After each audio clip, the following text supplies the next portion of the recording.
Good morning to one and all. Today is 6th May 2021 and we'll be taking first session on Linux operating system. Unit 1 comprises of how do you log in and log out to the Linux operating system. Then we'll see anatomy of the Linux operating system.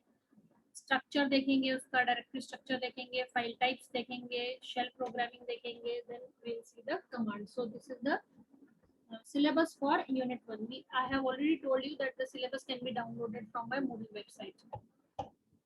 Now the procedure to log in and log out from the Linux operating system. किस तरह से हम log in और log out करेंगे? तो before we begin with the steps to log in and log out, let's understand the architecture of Linux. Linux कैसा है उसका architecture, फिर हम उसको log in कैसे करते हैं वो देखेंगे. Linux provides a client server type of architecture. Now, what is a client and what is a server? Client is one which requests for the services and a server is one which serves the services. So there are two components. One is called as client and other is called as server. एक client होता है, एक server होता है. जहाँ client server type का architecture होता है, वो architecture जो है वो Linux भी provide करता है. So Linux server is a machine which runs all the services and provided to the client connected to it. तो Linux server जो है वो एक server है, machine है जहाँ पर सारी services run होती हैं. वो खड़ा हुआ है सर्विसेज प्रोवाइड करने के लिए, और क्लाइंट क्या है, वो सर्विसेज लेने के लिए है available. So clients are the one which receives the services provided by the Linux server. तो लाइनेक्स सर्वर जो है वो सर्विसेज देता है और जो क्लाइंट है वो सर्विसेज लेता है. तो लाइनेक्स का आर्किटेक्चर क्लाइंट सर्वर टाइप का आर्किटेक्चर है. टू टायर आर्किटेक्चर बोलते हैं. ये क्लाइंट है, ये सर्वर है. ये क्लाइंट और सर्वर जो है वो आपस में कम्युनिकेट करते हैं एक दूसरे से. अब इसको सिंपल भाषा में एक एग्जांपल मैं बताती हूँ. चलो, कितने दिन से हम रेस्टोरेंट नहीं गए, बाहर खाने नहीं गए. ये हमारा रेस्टोरेंट है, ये इमेजिनरी रेस्टोरेंट है. कौन सा वाला है? चलो कोई भी सबसे बड़ा 3 स्टार होटल का नाम बोल दो. तुली इंटरनेशनल पे जाते हैं, ठीक है. ये हमारा तुली इंटरनेशनल है, इमेजिन. और ये आप हो, ये क्लाइंट हो. तो क्या करते हैं? वो तो कॉलेज का नाम है. कॉलेज का नाम भी है तुली इंटरनेशनल, स्कूल भी है तुली इंटरनेशनल. ये नहीं है क्या आप सदर में 3 स्टार होटल? रेडिसन ब्लू में चले जाओ. तुली कॉलेज, तुली कॉलेज KKSU का. तुली कॉलेज भी है, तुली स्कूल भी है, तुली के बहुत सारी चीजें हैं. तुली इंटरनेशनल सदर में जो है वो भी है. क्या नाम है आपका रेस्टोरेंट? ये होटल है 3 स्टार. रेडिसन ब्लू चले जाओ, सेंटर पॉइंट होटल चले जाओ, जहाँ जाना है वहाँ चले जाओ. चलो ये वो है मैनेजमेंट. ओके. तो ये आपका होटल है, बहुत बड़ा 3 स्टार 5 स्टार होटल है. चलो होटल ताज पे चले जाओ मुंबई में. ये हमारा क्लाइंट है, ये हम है. यहाँ ये जो सर्वर है, ये सर्वर मतलब ये हमारा होटल हो गया. ये होटल हमेशा रेडी रहता है रूम्स के साथ में. इसके जो रूम को मैनेजमेंट करने के लिए मैनेजर्स रहते हैं. फिर उसके बाद में वेटर रहते हैं खाना सर्व करने के लिए. ऑफिस स्टाफ है इनका. रिसेप्शन पे कुछ लोग बैठे हुए हैं. तो मतलब यहाँ पर ये हमारा जो होटल है, होटल में काम करने के लिए बहुत सारे एम्प्लॉयज हैं. उनका काम क्या रहता है? जो भी क्लाइंट आता है उसको सर्विसेज प्रोवाइड करते हैं. क्या काम करता है ये होटल? होटल जो है ये होटल खोल के बैठे हुए हैं, मतलब सर्विसेज देने के लिए बैठे हुए हैं. तो ये जो है होटल ये सर्विसेज हमेशा देता है. This gives the services to the server. Server क्या देता है? हमेशा सर्विसेज देता है. ठीक है. कौन कौन सी सर्विसेज देता है? रूम सर्विस देता है. फिर उसके बाद में आपको लॉजिंग बोर्डिंग की सर्विसेज देता है. फिर ये आपको ईटेबल्स खाने की सर्विसेज देता है. खाना खा सकते हो आप, रेस्ट कर सकते हो, बहुत सारी सर्विसेज देता है. और जो क्लाइंट है ये क्या काम करता है? ये क्लाइंट जो है इस सर्वर से सर्विसेज लेता है या इसको सर्विस के लिए रिक्वेस्ट देता है कि मुझे एक रूम चाहिए आज रात के लिए. तो क्लाइंट क्या करता है? Client request for the services to the server. So client आता है, सर्वर पहले से ही रेडी रहता है. सर्वर सर्विसेज के साथ में खड़ा हुआ है. जब होटल बना के खड़ा हुआ है रेडिसन ब्लू, तो उसने पहले से स्टाफ अपॉइंट करके रखे हैं, सारा इंफ्रास्ट्रक्चर बना के रखा हुआ है, रूम रेडी करके रखे हुए. आप वहाँ एज अ क्लाइंट जाते हो, आप रिक्वेस्ट करते हो कि मुझे आज यहाँ पर रुकना है और मुझे रात का खाना खाना है. क्लाइंट क्या करता है? Client request for the services to the server. और सर्वर क्या करता है? सर्वर सर्विसेज देता है. फिर क्लाइंट क्या करता है, वो जो उसे सर्विसेज दी है उसके बदले में इसको सर्वर को पैसा देता है, और सर्वर क्या करता है, वो पैसा रख लेता है। तो सर्वर क्या देता है, सर्विसेज देता है, और क्लाइंट क्या करता है, क्लाइंट रिक्वेस्ट करता है सर्विसेज के लिए और सर्विसेज अवेल करता है। जो सर्विसेज ये देता है वो ये सर्विसेज लेता है, ठीक है। और क्लाइंट इनको पैसा देता है और रिक्वेस्ट देता है कि मुझे ये सर्विसेज चाहिए। सो ये client server architecture real life example हो गया। This type of architecture is being incorporated in Linux operating system also. तो ये अगर हमारा ये Linux का सर्वर है, तो Linux का सर्वर क्या करता है, सारी सर्विसेज के साथ में रेडी रहता है। कौन कौन सी सर्विसेज ये प्रोवाइड करेगा, वो सर्विसेज जो क्लाइंट को चाहिए। तो क्लाइंट क्या करता है, वो सर्विसेज के लिए रिक्वेस्ट देता है सर्वर को, और सर्वर वो रिक्वेस्ट को सर्व करता है, उसका मीनिंग ढूंढता है उस कमांड का, उसको चेक करता है और उसको सर्विसेज देता है। The other example, now let's finish off this example. The next example is, this is my Amazon. ये हमारा Amazon का सर्वर है, ठीक है, ये Amazon है। Amazon क्या करता है, क्लाइंट को सर्विसेज देता है, और क्लाइंट क्या करता है, अपनी रिक्वेस्ट डालता है, मुझे 2 शर्ट चाहिए, उसके लिए आपने ऑनलाइन पेमेंट किया। Amazon क्या करता है, Amazon जो है वो वेंडर से आपकी जो भी रिक्वेस्ट है उसको लेता है और आपको ये सर्व करता है। उसके इसमें 3 टायर आर्किटेक्चर भी इस्तेमाल हो सकता है। Now we are going to only 2 tier architecture. तो ये हमारा एक सर्वर हो गया। ये सर्वर हमेशा क्या काम करता है, सर्विसेज देने के लिए हमेशा खड़ा रहता है और क्लाइंट को सर्विसेज देता है, और क्लाइंट हमेशा सर्विसेज लेने के लिए रिक्वेस्ट भेजता है और सर्विसेज अवेल करता है। Okay, so this is the 2-tier architecture, that is called as client and server architecture. You may see that in the other operating systems or programming language 3-tier architecture also exist. 3-tier का architecture भी exist करता है, that we will see later on. जब भी जो architecture हम पढ़ेंगे उसके बारे में बताएंगे आपको टीचर्स की 3-tier architecture किस तरह से इस्तेमाल होता है। Now the Linux server is installed in a machine whose IP address is this. What do you mean by the IP address of a machine? IP is the internet protocol. This internet protocol means that it is the name given to a computer to identify a machine in a network. मतलब क्या हुआ, जैसे suppose आपका एक mobile है, आपका mobile जो है वो पूरे के पूरे नेटवर्क में, पूरे ऑल ओवर वर्ल्ड में बात कर लो तो वो एक यूनिक नंबर है। वो यूनिक नंबर से आप आइडेंटिफाई हो सकते हो। A person can be identified by the mobile number. It is correct or not? Statement correct है कि नहीं, कि अगर हमको किसी भी पर्सन का मोबाइल नंबर मालूम है तो उस मोबाइल नंबर से हम उस पर्सन का नाम, उसके बारे में डिटेल्स निकाल सकते हैं। क्या ये करेक्ट है स्टेटमेंट या इनकरेक्ट है? Speak out, yes no, quickly. Yes ma'am. Similarly अगर एक कंप्यूटर नेटवर्क में पार्टिसिपेट कर रहा है तो उस कंप्यूटर का भी नाम होता है जिससे वो कंप्यूटर आइडेंटिफाई हो जाता है नेटवर्क में। वो जो नाम है, जैसे कि आप बोल रहे हो जीमेल, तो जीमेल बोला तो जीमेल का सर्वर जो है वो एक्सेस होता है। पर अभी आजकल आर्किटेक्चर कैसा है, डिस्ट्रीब्यूटेड टाइप ऑफ आर्किटेक्चर है, तो एक कंप्यूटर को सर्वर नहीं बनाया जाता है, डिस्ट्रीब्यूटेड सर्वर्स बनाए जाते हैं। तो अगर मैं बोल रही हूँ कि मैं आपका मोबाइल नंबर से आपको आइडेंटिफाई कर रही हूँ, इसी टाइप से जो कंप्यूटर है, कंप्यूटर का जो मोबाइल नंबर है, कंप्यूटर के पास में जो नंबर है जिससे वो नेटवर्क में आइडेंटिफाई होता है, उसको बोलते हैं आईपी एड्रेस। क्या बोलते हैं उसको हम, आईपी एड्रेस। आपको आइडेंटिफाई करने के लिए हमने मोबाइल नंबर इस्तेमाल किया, कंप्यूटर को आइडेंटिफाई करने के लिए आईपी एड्रेस दिया। तो IP address is a unique address which is used to identify a computer in a network. एक कंप्यूटर नेटवर्क में आइडेंटिफाई करने के लिए आईपी एड्रेस इस्तेमाल किया जाता है। तो जो हमारे क्राइम्स होते हैं, उन क्राइम्स को किस तरह से पकड़ा जाता है, उनको उनके आईपी एड्रेस से पकड़ा जाता है। तो जो आईपी एड्रेस है वो आईपी एड्रेस हर मशीन का यूनिक होता है। इसमें भी बहुत सारी चीजें हैं, अगर आप पढ़ने जाओ तो एक पूरा सब्जेक्ट है इसके ऊपर, तो that we are not going to talk about. So just now for time being, Linux server is having some IP address because it is a server and it is always ready to provide the services.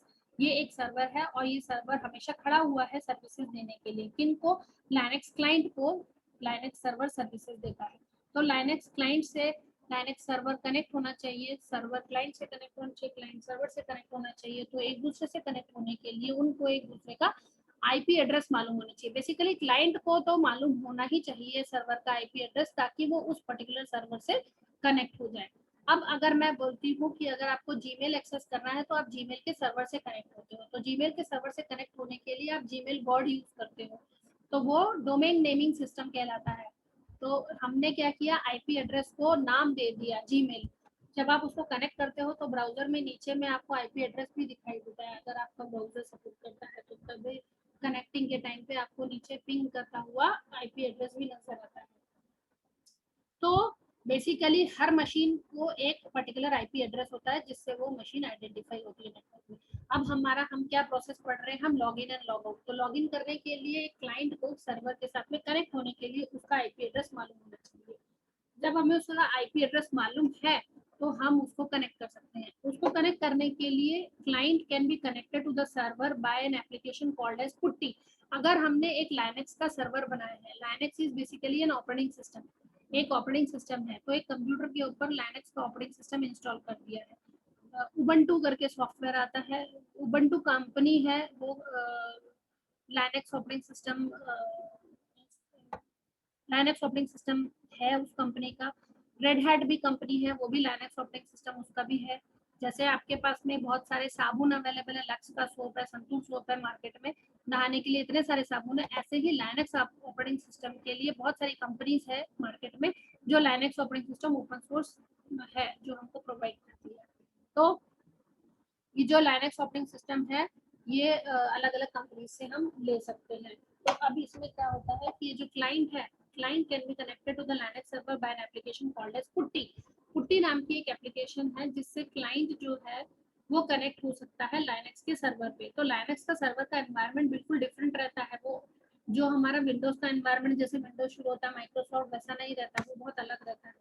तो उसको हमको window based जो environment है, वो window based environment client के पास में, client के पास में विंडोज ऑपरेटिंग सिस्टम है, तो विंडोज ऑपरेटिंग सिस्टम से लाइनेक्स का सर्वर अगर उसको कनेक्ट करना है तो उसके पास में एक पुट्टी करके एप्लीकेशन होती है, उस पुट्टी एप्लीकेशन को इंस्टॉल करना होता है। And start the application by double clicking on the PuTTY and provide the host name और the IP address and the port number. तो हमको उस आईपी एड्रेस को देना पड़ता है जिससे हमको सर्वर को कनेक्ट करना है और उसका पोर्ट नंबर देना पड़ता है। Then click on open and then type the login and the password and you will be prompted with the dollar.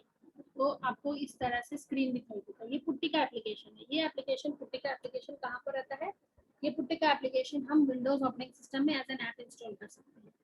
अब ये डबल क्लिक करने से ये आपको आईपी एड्रेस पूछता है, होस्ट नेम पूछता है, या फिर आईपी एड्रेस आप प्रोवाइड करते हो। होस्ट नेम मतलब आपका जीमेल हो गया, आईपी एड्रेस मतलब ये वाला नाम हो गया।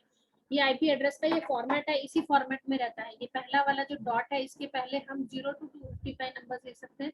यहाँ 0 to 255, ये 0 to 255 और 0 to 255। जैसे हमारा मोबाइल नंबर 10 डिजिट का रहता है, उसमें हर डिजिट का स्पेसिफिकेशन है, कंट्री कोड और एरिया कोड वगैरह रहता है, वैसे इसमें भी रहता है। That is not a part of Linux operating system right now. We are not going to learn कि हम आईपी एड्रेस किस तरह से नेमिंग करते हैं। तो ये एक आईपी एड्रेस रहता है जिसमें 4 ऑक्टेट रहते हैं। इसको आपको आईपी एड्रेस को यहाँ पर टाइप करना है और उसका पोर्ट नंबर यहाँ पर टाइप किया। जब हमने यहाँ पर इसको टाइप किया उसके बाद में हमने ओपन सेशन किया। जैसे ही हम इसको ओपन सेशन करेंगे तो हमको क्या मिलेगा, हमको ये स्क्रीन आ जाएगा। यूजर आईडी डालेंगे, यहाँ पर लॉगिन नेम डालेंगे, यहाँ पर उसका पासवर्ड डाल देंगे। पासवर्ड हिडन रहता है, स्टार भी नहीं दिखाता, and you will be prompted to the dollar sign. This is one way of connecting to the server. ये जो है रियल है, रियल मतलब रियल ऑपरेटिंग सिस्टम है, वो रन हो रहा है और उससे हम as a client Microsoft operating system के ऊपर ऐप इंस्टॉल किया पुट्टी, जिससे हम इसको कनेक्ट कर देंगे। ये एक तरीका हुआ जिससे हम ऐसे कनेक्ट करते हैं। अब हम एज एन एजुकेशन सिस्टम हम इसको पढ़ रहे हैं, तो फिर हमको अलग अलग तरीके भी हैं जिससे हम लॉगिन और लॉग आउट कर सकते हैं। ये हमने लॉगिन किया, लॉगिन मतलब entering into the connecting to the server.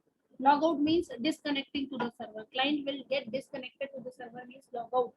So to log out we just type log out here. यहाँ पर डॉलर प्रॉम्प्ट पे log out वर्ड लिख देंगे, exit वर्ड लिख देंगे तो ये निकल जाएगा, चाहे log out लिखो चाहे exit लिखो। I90 to restart, अगर हमने यहाँ पर I90 लिख दिया init 0 तो भी मशीन जो है आपका जो क्लाइंट है वो रीस्टार्ट हो जाएगा। रीस्टार्ट मतलब सारी सर्विसेज शट डाउन करेगा, फिर से नई सर्विसेज शुरू करेगा। ठीक है, ये हमारा एक वे हो गया कनेक्ट करने का, एक तरीका जो रियल लाइफ में है।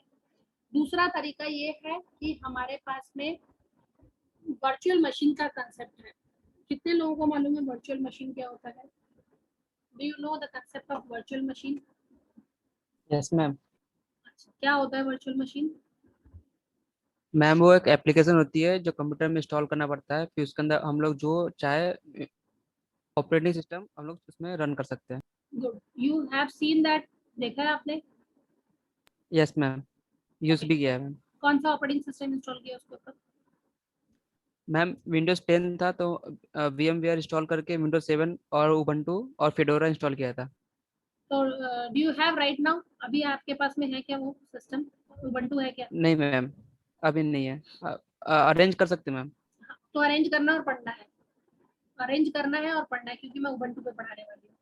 तो मेरे लैपटॉप पर भी सर्वर में इंस्टॉल नहीं कर सकती, बिकॉज अगर मैं लाइनक्स का सर्वर इंस्टॉल करती हूँ तो उसके लिए मुझे इसको दो पार्टीशन में डिवाइड करना पड़ेगा, डुअल ऑपरेटिंग सिस्टम करना पड़ेगा। फिर उसके बाद Linux operating system separately install करना पड़ेगा, फिर उसको जब भी वर्क करना है तो लाइनक्स के साथ में वर्क करके आपको शो करने के लिए फिर मुझे इंटरनेट कनेक्टिविटी चाहिए। तो we are not use to with that Linux operating system. But जो अभी मार्केट में कमर्शियलाइजेशन जो बोल रहे हैं, जो गवर्नमेंट ऑर्गेनाइजेशन है, वहां पर सारा यही इस्तेमाल होता है, वर्चुअल मशीन के ऊपर ही वर्क करते हैं वो लोग, because everything is open source. ठीक है, चलो हम बात कर रहे थे लॉगिन एंड लॉगआउट का। तो ओपन सोर्स सॉफ्टवेयर है लाइनक्स ऑपरेटिंग सिस्टम। तो हमने क्या किया, हमने वर्चुअल मशीन हम इंस्टॉल करेंगे। तो फिजिकली हमारी जो कंप्यूटर लैब है वहां पर भी हमने वर्चुअल मशीन जो है उसको इंस्टॉल किया हुआ है। उस वर्चुअल मशीन के ऊपर हमने Ubuntu software, Ubuntu operating system जो है वो इंस्टॉल किया हुआ है। और मेरे कंप्यूटर पे भी मैंने वर्चुअल मशीन के अंदर उबंटू रेड हैट किया है, उबंटू नहीं किया है मैंने, red hat Linux operating system install किया है। तो उसके ऊपर में भी आप इस तरह से आप लॉग इन कर सकते हो। मेरी जो बुक है उसके ऊपर अपेंडिक्स के अंदर पूरा का पूरा स्टेटमेंट दिया हुआ है। Tomorrow I will show you that appendix की किस तरह से आप उसको लॉग इन कर सकते हो वर्चुअल मशीन से। तो वर्चुअलाइजेशन का मीनिंग ये होता है कि that basically you are not physically starting that operating system. आप फिजिकली उस ऑपरेटिंग सिस्टम के ऊपर वर्क नहीं करते, आपको एक वर्चुअल एनवायरनमेंट क्रिएट किया जाता है कि as if you have lots of things to do. वो एनवायरनमेंट क्रिएट करने के बाद में आप फिजिकली जब आप ऑपरेटिंग सिस्टम इंस्टॉल करते हो तो वो आपकी जो प्राइमरी मेमोरी है उसमें ऑपरेटिंग सिस्टम इंस्टॉल करता है, पार्टीशन करता है, फिर वो उसके अंदर स्टोर हो जाता है। बट मुझे सिर्फ ऑपरेटिंग सिस्टम को देखना है, उसको यूज टू करना है, तो हम क्या करते हैं, वर्चुअल मशीन इंस्टॉल करते हैं। वर्चुअल मशीन इंस्टॉल करने के बाद में उसके अंदर आप जो भी ऑपरेटिंग सिस्टम इंस्टॉल करना चाहते हो या ऑपरेटिंग सिस्टम के अंदर एप्लीकेशन इंस्टॉल करना चाहते हो वो आप एप्लीकेशन इंस्टॉल कर सकते हो। तो एक कंप्यूटर जिसकी उतनी हार्ड डिस्क कैपेसिटी नहीं है, मेमोरी नहीं है, तो उसके ऊपर हम क्या करते हैं, हम वर्चुअल मशीन इंस्टॉल करते हैं और दो तीन ऑपरेटिंग सिस्टम, चाहे वो माइक्रोसॉफ्ट का ऑपरेटिंग सिस्टम हो, रेड हैट का, उबंटू का हो, विंडोज 10 हो, जो भी ऑपरेटिंग सिस्टम है, तीन चार ऑपरेटिंग सिस्टम भी इंस्टॉल कर सकते हैं और उन ऑपरेटिंग सिस्टम के ऊपर साइमल्टेनियसली हम वर्कआउट कर सकते हैं। But that is not possible if you physically try to install operating system on a machine. उसमें कर सकते हैं 10-10 ऑपरेटिंग सिस्टम एक कंप्यूटर पर कर सकते हैं, बट उसका पार्टीशन क्रिएट करना पड़ता है और हर ऑपरेटिंग सिस्टम को फिजिकली इंस्टॉल करना पड़ता है। तो जो हमारा कॉलेज है, कॉलेज में जो एनवायरनमेंट है वो वर्चुअल मशीन का एनवायरनमेंट है, और जो मेरे लैपटॉप है वो वर्चुअल मशीन का एनवायरनमेंट है। जो ये मैंने दिखाया है ये एग्जैक्टली आप जो लाइनक्स का ऑपरेटिंग सिस्टम जिसमें हार्ड डिस्क इंस्टॉल किया हुआ है और जो क्लाइंट है वो विंडोज ऑपरेटिंग सिस्टम पे पुट्टी एप्लीकेशन के थ्रू कनेक्ट कर रहे हैं, ये एक तरीका हो गया। दूसरा तरीका हो गया VMware वर्चुअल मशीन। तो वर्चुअल मशीन कल मैं शुरू करूंगी और आपको दिखाऊंगी कि how do you start virtual machine and get connected to it. अब तीसरा तरीका ये हुआ जो आप घर में बैठ के करोगे, दैट इज सिमुलेटर। टर्म्यूक्स करके एक सिमुलेटर आता है, you have to install the Termux simulator. Simulator क्यों बोला है? Simulator means what, it gives you an virtual environment as if you are working with the operating system. उस ऑपरेटिंग सिस्टम के साथ में आप काम कर रहे हो, उसका आपको सिमुलेशन वर्जन देता है। तो वो प्ले स्टोर से आप इंस्टॉल कर लो। वो आपको ऐसा ही स्क्रीन दिखाता है ब्लैक एंड व्हाइट, और उसके ऊपर आप लॉगिन लॉग आउट करने का प्रोसेस नहीं है, डायरेक्टली आपको डॉलर प्रॉम्प्ट दे देता है। Dollar prompt means that you are ready with the operating system command to enter. आप यहाँ पर ऑपरेटिंग सिस्टम की कमांड जो है उसको आप एंटर कर सकते हो और इसको कर सकते हो। तो हम यहाँ पर जो इसका CLI एनवायरनमेंट है, कमांड लाइन इंटरफेस एनवायरनमेंट है, वो हम देखेंगे कि हम किस तरह से कमांड्स को हम रन कर सकते हैं उसके एनवायरनमेंट के ऊपर। तो अभी मैं आपको वो WX का स्क्रीनशॉट भी भेजूंगी, आप उसको प्ले स्टोर से डाउनलोड कर लीजिए। और दूसरी चीज, कल मैं आपको वर्चुअलाइजेशन वर्चुअल मशीन दिखाऊंगी और उसके ऊपर हम किस तरह से वर्क करेंगे, that will be see. So this is how do you log in and log out. Okay, now today's session, I'm closing today's session. Would you like to ask